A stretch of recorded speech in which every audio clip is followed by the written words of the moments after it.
오늘 허락하신 말씀은 계시록 1장 3절 말씀입니다. 계시록 1장 3절 말씀입니다. 이 예언의 말씀을 읽는 자와 듣는 자들과 그 가운데 기록한 것을 지키는 자들이 복이 있나니 때가 가까움이라. 아멘. 봉독해드린 계시록 1장 3절 말씀을 통하여서 예언의 말씀을 지키는 자들의 복이라는 제목으로 말씀을 증거하도록 하겠습니다. 오늘 본문 말씀은 계시록 1장에서 22장 전체의 말씀을 축소한 말씀으로 오늘 본문에서 때가 가깝다라는 것은 복 받을 때가 가깝다라는 말씀입니다. 계시록에는 이기는 자에게 주시는 7가지의 복이 계시록 2장과 3장에 걸쳐서 기록이 되어 있는데 그중 마지막 최고의 복이 새하늘과 새 땅의 복입니다. 자, 그렇게 소중한 복을 아무나 받을 수 있는 것이 아니라 오늘 본문에서는 예언의 말씀을 읽는 자와 듣는 자들과 그 가운데 기록한 것을 지키는 자들이 복이 있나니 그들에게 복을 주신다고 하셨으므로 우리는 이 예언의 말씀을 들어야 하고 먼저는 읽어야 되겠죠. 읽어야 하고 또 예언의 말씀을 들어야 하고 그 가운데 기록한 말씀을 지켜야 되는 줄 믿습니다. 자, 이 시간 우리 모두가 예언의 말씀을 읽고 듣고 그 가운데 기록한 것을 지키는 이 3가지 섭리와 뜻을 통해서 복받는 귀한 자들로 나타나시기를 간절히 원합니다. 자, 예언의 말씀이란 무엇이냐? 앞으로 되어질 하나님의 계획, 곧 성경 신구약을 총망라해서 아직까지 성취되지 아니한 하나님의 말씀으로 그 말씀이 이루어지기 전에 사전에 앞서 마치 그 말씀이 현실에서 이루어지는 것과 같이 환상을 통해서 알게 해주는 것이 예언의 말씀입니다. 마치 보화가 가득 담겨져 있는 방 안의 문을 활짝 열어서 보게 하는 것과 같이 계시로 알게 해주는 것이 예언의 말씀입니다. 그런데 지금의 계시록만 보아도 우리가 방문을 열고 훤히 알 수 있는 것처럼 말 그대로 계시처럼 알 수 있느냐? 그렇지 않다는 것입니다. 우리가 계시록을 수천 번, 수만 번 다독한다 해도 부분적으로는 우리가 조금은 알 수 있겠죠. 하지만 계시록 전체의 내용을 하나님이 섭리하시는 그 온전하신 뜻대로 알 수 없다는 것입니다. 구약시대에는 이 예언의 말씀을 묵시로 기록하고 있습니다. 우리 하박국 2장 2절에서 3절 말씀 보시겠습니다. 하박국 2장 2절에서 3절 말씀입니다. 여호와께서 내게 대답하여 가라사대 너는 이 묵시를 기록하여 판에 명백히 새기되 달려가면서도 읽을 수 있게 하라. 3절 말씀. 이 묵시는 정한 때가 있나니 그 종말이 속해 이르겠고 라고 말씀하신 것 같이 구약 성경에서는 이 예언의 말씀이 묵시로 기록이 되어 있다는 것을 알 수 있어요. 하지만 반면에 신약 성경에서는 고린도 후서 12장 1절 말씀을 보시면 사도 바울이 말하기를 무익하나마 내가 부득불 자랑하노니 주의 환상과 계시를 말하리라 라고 말씀하신 것처럼 신약 성경에서는 이 예언의 말씀이 계시로 기록이 되어 있다는 것을 알 수 있습니다. 묵시라는 것은 무엇이냐? 묵묵하게 어렴풋이 보여지는 것. 해가 져서 저기 20m 밖에 있는 사람이 누구인지 그 사람이 지금 무슨 행동을 하는지 희미하게 실루엣만 보여지는 것이 묵시입니다.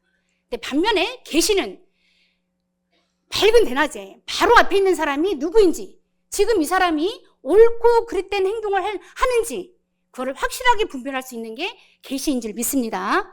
자, 그런데 오늘날 이 계시를 많은 사람들은 누구의 계시다라고 알고 있어요? 요한의 계시다라고 알고 있습니다. 계시록 1장 1절 말씀 보시겠습니다. 예수 그리스도의 계시라. 누구의 계시라? 예수 그리스도의 계시라. 이는 하나님이 그에게 주사, 누구에게 주사? 예수에게 주사 반드시 속히 될 일을 그 종들에게 보이시려고 그 천사를 예수에게 속한 천사를 그 종 요한에게 보내어 지시하신 것이라.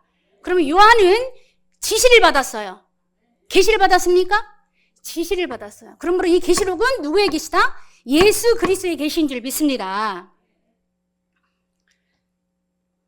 그런데 20억에 가까운 오늘날 수많은 기독교인들은 이 계시록을 사도 요한이 기록한 시점에서 바라보고 성경을 해석하기 때문에 그들에게는 이 계시가 이 내용을 전혀 알 수 없는 묵시가 되어버린 것입니다. 자, 여러분, 수박 껍질을 우리가 수백 번, 수만 번 핥는다고 그 수박의 맛을 알 수 있습니까? 알 수 없죠. 어떻게 알아? 어떻게 해야 알 수 있어요? 수박을 잘라서 그죠? 수박을 칼로 잘라서 먹기 좋게 썰어서 입안에 넣어서 맛있게 먹었을 때 그 수박의 참 맛을 알 수 있는 줄 믿습니다. 그렇다면 우리가 예언의 말씀을 어떻게 알 수 있는지 계시록 10장 8절 말씀부터 보시겠습니다. 하늘에서 나서 내게 들리던 음성이 또 내게 말하여 가로되 네가 가서 바다와 땅을 밟고 섰는 천사의 손에 표노인 책을 가지라 하기로.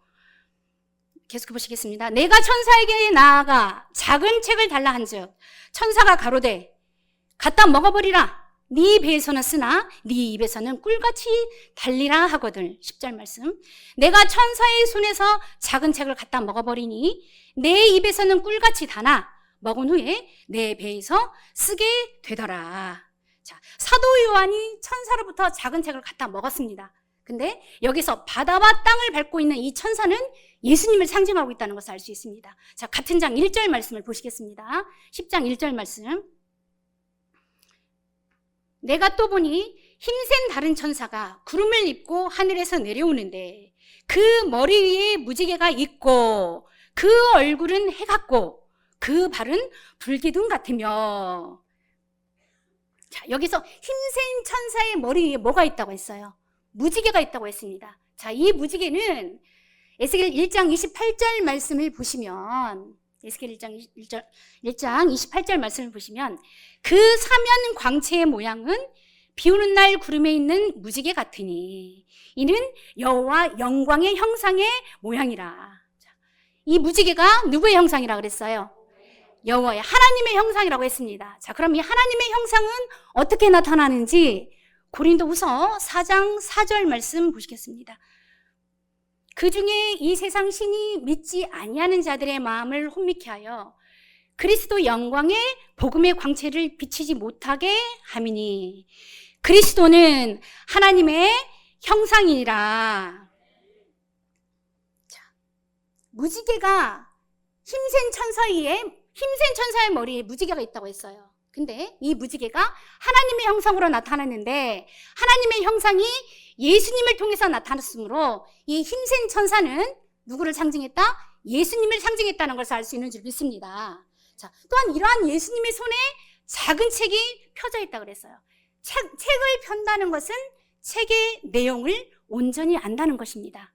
그럼 반면에 책이 덮여 있다는 것은 책은 가지고 있으되 그 내용도 뜻도 알 수 없는 상태를 말하고 있는 줄 믿습니다. 자, 그럼 예수님의 손에 이 펴놓인 작은 책을 가지게 된 경위를 우리가 간략하게 살펴보자면 계시록 5장 1절 말씀에 보시면 이 책은 하나님의 오른손에 있던 책이었어요. 계시록 5장 1절 말씀 보시겠습니다.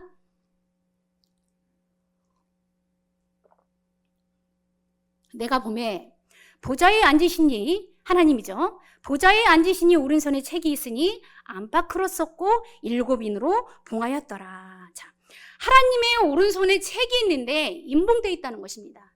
책이 봉해져 있으니까 누군가 펴야 되겠죠. 그래서 예수님이 이 책을 펴고 인을 떼게 됩니다. 5절 말씀 계속해서 보실게요. 5장 5절 말씀입니다. 장로 중에 하나가 내게 말하되 울지 말라. 유대 지파의 사자 다윗의 뿌리가 이기었으니 이 책과 7인을 떼시리라 하더라. 자, 유대 지파의 사자 다윗의 뿌리로 이기신 분은 계시록 22장 16절 말씀에 나 예수는 교회들을 위하여 내 사자를 보내어 이것들을 너희에게 증거하게 하였노라. 나는 다윗의 뿌리요 자손이니 곧 광명한 새벽별이라. 자, 이처럼 유대 지파의 사자 다윗의 뿌리로 이기신 분은 부활하신 우리 주님인 줄로 믿습니다. 이러한 부활하신 우리 주님이 하나님의 오른손에 있는 인봉된 책을 펴고 인을 떼게 되는 줄 믿습니다. 그래서 예수님께서 계시록 5장 7절 말씀에 보시면 5장 7절 말씀에 보시면 어린 양이 나와서 보좌에 앉으시니 오른손에 있는 책을 취하시게 됩니다. 하나님의 오른손에 있는 책을 예수님이 이러한 경위를 통해서 취하시게 됩니다. 계시록 10장 10절 말씀 다시 보시겠습니다. 자, 내가 천사의 손에서 작은 책을 갖다 먹어버리니 내 입에는 꿀같이 다나 먹은 후에 내 배에서 쓰게 되더라. 예수님의 손에 있는 작은 책을 누가 갖다 먹어버렸습니까? 사도 요한이 갖다 먹어버리게 됩니다. 여기서 작은 책이란 실상의 부피가 작아서 작은 책이 아닙니다. 밤알처럼 한 입에 톡 털어놓고 삼키기 쉬운 그 내용이 아주 간략해서 누구나 그 내용을 알기 쉬운 말씀이 작은 책으로 표현되어 있다는 것입니다. 그럼 반면에 책이 크다는 것은 그 내용이 너무 많고 양이 방대해서 그 무한반복해서 그 책을 읽어도 그 내용을 알 수 없을 때 큰 책이 되는 줄 믿습니다. 자, 이런 작은 책을 사도 요한이 받아 먹었습니다. 받아 먹고 다시 11절에서 예언을 하게 됩니다. 11절 말씀 보시겠습니다. 자, 저가 내게 말하기를 내가 많은 백성과 나라와 방언과 임금에게 다시 예언하여야 하리라. 아멘. 다시 예언한다는 것은 호세아 12장 10절 말씀에 선지자를 빙자한 비유의 말씀으로 예수님이 펴놓은 이 작은 책은 사도 요한의 시점에서 기록된 책이기 때문에 영적 사도 요한과 같은 사명자가 출연을 해서 그야말로 많은 사람들이 알 수 있도록 계시로 알 수 있도록 다시 알려줘야 된다는 말씀입니다. 그래야 오늘 본문에 기록된 대로 예언의 말씀을 듣고 지켜서 뭐 받을 수 있다? 복을 받을 수 있기 때문인지 믿습니다. 그래서 지금은 다시 예언되는 말씀을 들어야 한다. 무슨 말씀을 들어야 한다? 다시 예언되는 말씀을 들어야 복을 받을 수 있기 때문인 줄 믿습니다. 자, 그럼 계시록 1장 1절 말씀을 다시 보시겠습니다. 다시 보시는 겁니다. 계시록 1장 1절 말씀을. 자, 예수 그리스도의 계시라. 이는 하는 것은 이제는 영적 사도 요한이 펴놓인 작은 책을 예수님께 직접 받아먹고 다시 예언을 하기 때문에 다시 예언되는 말씀인 줄 믿습니다. 자, 깨닫기를 원합니다. 자, 예수 그리스도의 계시라. 이는 하나님이 그에게 주사 반드시 속히 될 일을 그 종들에게 보이시려고 그 천사를 그 종 요한에게 보내어 지시하신 것이라. 자, 이 영적 사도 요한은 반드시 속히 될 일을 지시를 받았기 때문에 다시 예언하게 되는 줄 믿습니다. 자, 이처럼 영적 사도 요한은 힘센 천사를 빙자하는 부활 주님으로부터 직접 계시를 받고 반드시 속히 될 일을 많은 백성과 나라와 방언과 임금에게 다시 예언함으로 우리도 다시 예언되는 말씀을 직접 받고 그 말씀을 지켜야 복받는 자로 나타나게 된다는 사실을 깨우침 받기를 원합니다. 자, 구약시대에는 성경을 어떻게 알았느냐 하면 그 당시에는 인쇄술이 발달하지 못했기 때문에 율법사가 성경 창세기부터 계시록까지 필경을 합니다. 그래서 그 성경을 율법사나 제사장들이 수많은 회종을 모아놓고 그거를 읽어주면 그것을 듣고 성경을 알았어요. 우리나라에 기독교가 들어왔을 당시도 마찬가지로 이 성경이 굉장히 귀했기 때문에 성경을 가진 사람들이 없었습니다. 그래서 성경을 가진 자가 성경을 읽어주면 그것을 듣고 성경을 알았어요. 자, 오늘 본문에서도 읽는 자가 등장을 합니다. 그렇죠? 자, 계시록 1장 3절 본문 말씀 다시 보시겠습니다. 이 예언의 말씀을 읽는 자와 듣는 자들과 그 가운데 기록한 것을 지키는 자들이 복이 있나니. 자, 읽는 자는 단수 한 사람으로 기록이 되어 있고 듣는 자들과 그 가운데 기록한 것을 지키는 자들은 복수 여러 사람으로 기록이 되어 있습니다. 읽는다는 것은 글을 읽거나 소리를 듣는 것을 말하는 것이 아니에요. 우리가 영어 단어를 읽는데 그 단어의 뜻을 모르고 읽는 것은 읽는 게 아니죠. 그러므로 읽는다는 것은 그 말의 뜻을 알고 듣는 사람이 전에 듣는 사람이 그 말을 온전히 알아들었을 때 읽는 것인 줄 믿습니다. 또한 듣는다는 것은 그 말씀을 듣고 반드시 속히 될 일, 반드시 속히 될 하나님의 작정된 모략을 듣는 것이 영적으로 듣는 것인 줄 믿습니다. 듣는 것은 누구나 들을 수 있습니다. 미국 사람은 영어를 잘 들을 수 있는 귀를 가졌고, 중국 사람은 중국어를 잘 알아들을 수 있는 귀를 가지고 있어요. 우리는 성령의 소리를 잘 들을 수 있는 성령의 귀를 가져야 될 줄 믿습니다. 계시록 2장 7절 말씀 보시겠습니다. 자, 귀 있는 자는 성령이 교회들에게 하시는 말씀을 들을지어다. 이기는 그에게는 내가 하나님의 낙원에 있는 생명나무의 가시를 주어 먹게 하리라. 자, 여기서 귀 있는 자란, 이게 실상이 귀 있는 자, 여러분들 다 귀 있잖아요. 여기서 귀 있는 자란 성령의 소리를 들을 수 있는 그런 사람을 말하고 있습니다. 그런데 여러분들 성령의 소리를 어떻게 들을 수 있습니까?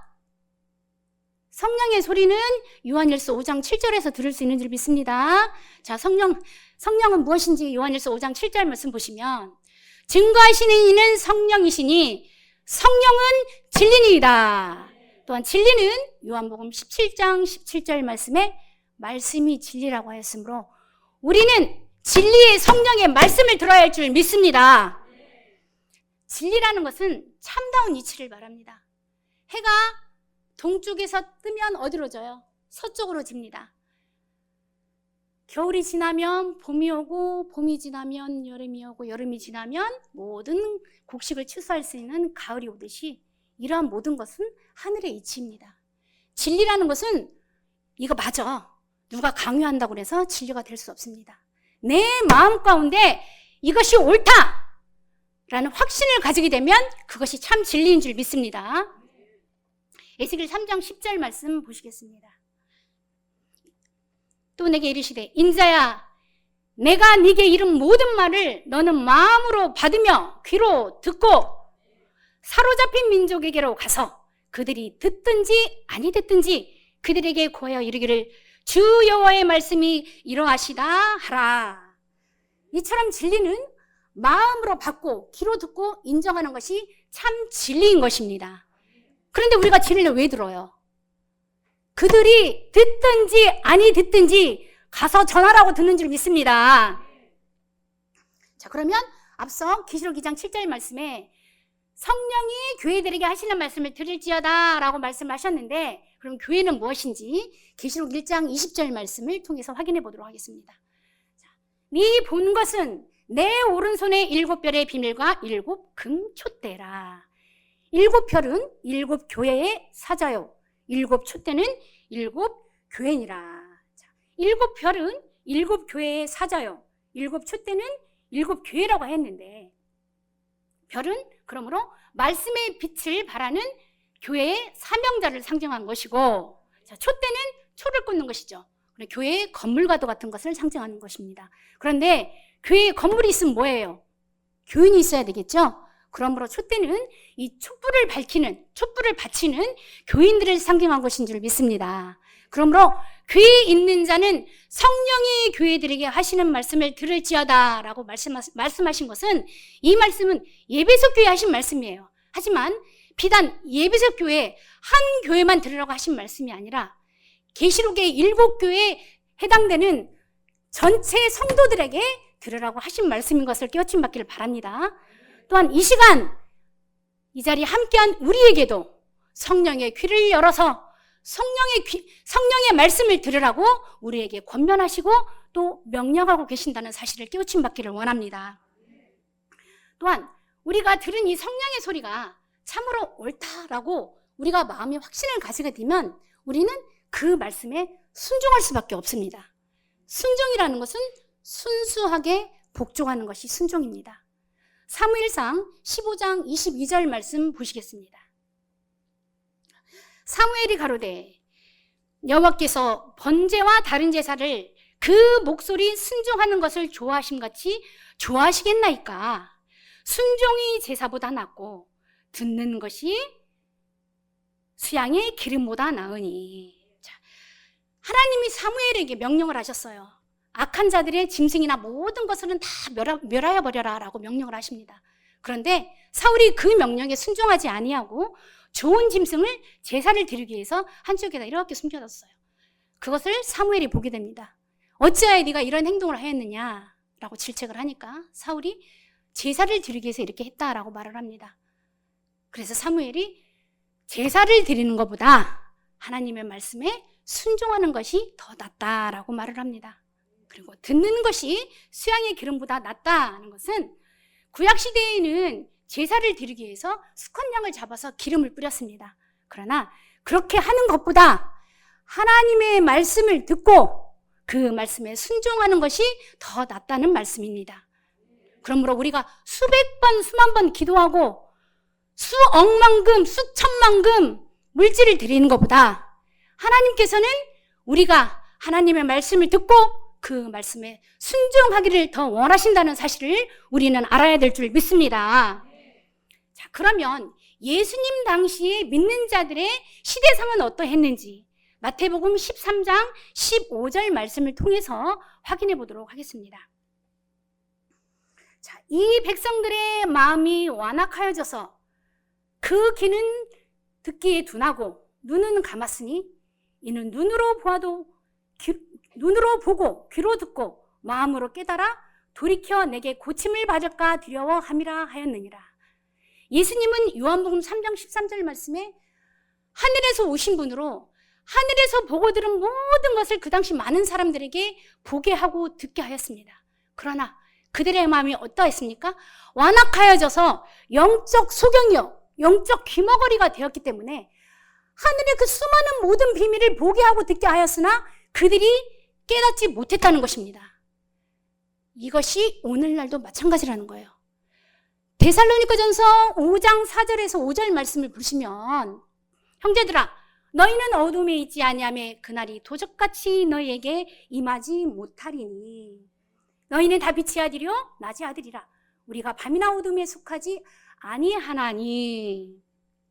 이처럼 빛의 아들에게는 도적같이 아니 오신다라고 성경에 써놨는데도 주 언제 강림하실지 혹밤에 혹낮에 또 주님 만날 그것도 난 알 수 없도다라고 힘차게 확신을 가지고 찬양하면서 어떤 주님을 기다리고 있습니까? 도적같이 오시는 주님을 기다리고 있는 것이 오늘날 기독교 현실이에요. 그러나 우리는 알 수 있는 줄 믿습니다. 자, 그러면 마음으로 믿어 의에 이르고 입으로 신하여 구원에 이른다고 했으니까 우리 주 언제 강림하실지 혹밤에 혹낮에 또 주님 만날 그곳도 우린 알 수 있는 줄 믿습니다. 자, 그럼 이런 오해가 왜 생기느냐는 거예요. 이렇게 성경에 써놨는데도 왜 이런 오해가 생기느냐. 마태복음 22장 29절 말씀 보시겠습니다.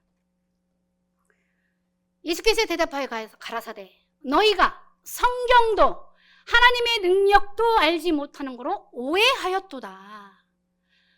수많은 기간 동안 많은 사람들이 성경을 잘못 보고 또 성경을 증거하는 자들이 성경을 전하는 자들이 성경을 잘못 전했기 때문에 성경을 오해하였다는 것을 알기 원합니다. 그러나 전도서 3장 1절에 천하의 범사가 기한이 있고 모든 목적을 이룰 때가 있다고 말씀하셨죠. 언제까지나 이런 오해를 가지고 살 것이냐. 마태복음 13장 16절 말씀을 보시면 그러나 너희의 눈은 봄으로 너희의 귀는 들음으로 복이 있도다.